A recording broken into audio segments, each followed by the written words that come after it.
ప్రభుత్వంలో భాగస్వామ్యంలో ఉన్న కార్యకర్తలు కానీ మా సహచర ఎమ్మెల్యేలు కానీ మీరు వ్యక్తిగతంగా ఏ తప్పులు చేసినా అది ప్రభుత్వం మీద పడుతుంది. అలాంటి తప్పులు జరగకుండా చూసుకోండి.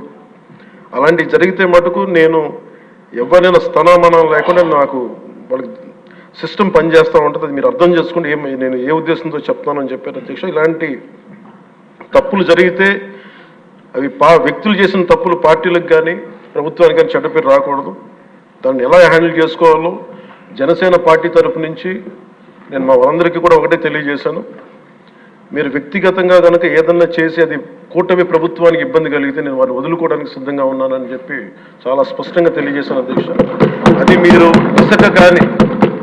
ఇసుక విధానాల్లో కానీ మైనింగ్ విధానాల్లో కానీ ఏ రకంగానా సరే గత ప్రభుత్వం చేసింది కదా మేము కూడా చేస్తామని ఎవరన్నా నాకు జనసేన పార్టీ తరఫు నుంచి ఎవరన్నా సరే ఉంటే వారిని నియంత్రించే బాధ్యత, వారిని సరిచేసే బాధ్యత మేము తీసుకుంటాం.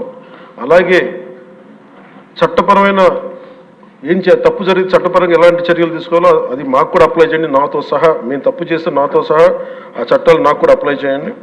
ఎవరు దీనికి అతీతులు కాదు. దీనికి ముఖ్యంగా ఈ 5 సంవత్సరాల కాలం ఇది హాలిడే కాదు ఎవరికి. మన ముఖ్యమంత్రి గారు కూడా చెప్తా ఉన్నారు, ట్రాఫిక్ జామ్స్ ఎంతసేపు జరుగుతున్నాయి, ఈ ప్రోటోకాల్స్ ప్రకారం సెక్యూరిటీ హ్యాజర్డ్స్లో ఎంతసేపు ట్రాఫిక్ నాపుతున్నారు, ఒక 2-3 నిమిషాల మించి ప్రజలు ఇబ్బంది పడకూడదని పదే స్పష్టంగా చెప్తా ఉన్నారు. అలాగే మన ఎస్కార్ట్ సెక్యూరిటీ వల్ల సామాన్య ప్రజలు ఇబ్బంది పడకూడదని మాకు దృష్టికి తీసుకొచ్చారు. ఖచ్చితంగా దాన్ని మా కింద అధికార యంత్రాంగాన్ని మొత్తానికి తెలియజేశాను సార్. అలాగే ఈరోజు మనకున్నది భవిష్యత్తు బాధ్యత. ఇది కేవలం ఈ హౌస్లో ఉన్న వ్యక్తులకే కాదు అధ్యక్ష, ఇంక్లూడింగ్ బ్యూరోక్రాట్స్కి.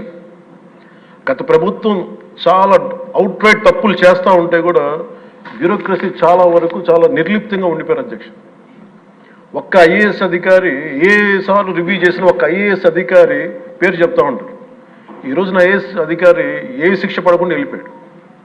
ఇలాంటి పరిస్థితులు జరుగుతూ ఉన్నాయి. So bureaucracy also has to take responsibility. And of course media ఏ సమస్యని హైలైట్ చేయాలి, ఏ సమస్యని హైలైట్ చేయకూడదు, ఏది ప్రజలకు అవసరం అనేది మీడియా మీద కూడా బాధ్యత ఉంది అధ్యక్ష. అలాగే సామాజిక మాధ్యమాలని స్థాయి దాటి మాట్లాడితే వారికి ఎలాంటి వాళ్ళని ఎలా పరిమితం చేయాలనేది కూడా ఒకసారి హౌస్ అందరూ ఆలోచించాలి. ఒకసారి దీని మీద ఒక విధి విధానాలను రూపొందించాలని కోరుకున్నాను అధ్యక్ష. అలాగే ముఖ్యంగా ఇక సభలో ఉన్న మా సహచర ఎమ్మెల్యేలు, గౌరవ ముఖ్యమంత్రి గారు, మేమందరం కూడా వీఆర్ ఆల్ కమిటెడ్ సార్. రాష్ట్ర భవిష్యత్తు కోసం, పునర్నిర్మాణం కోసం మేము సర్వం త్యాగం చేయడానికి సిద్ధంగా ఉన్నాం.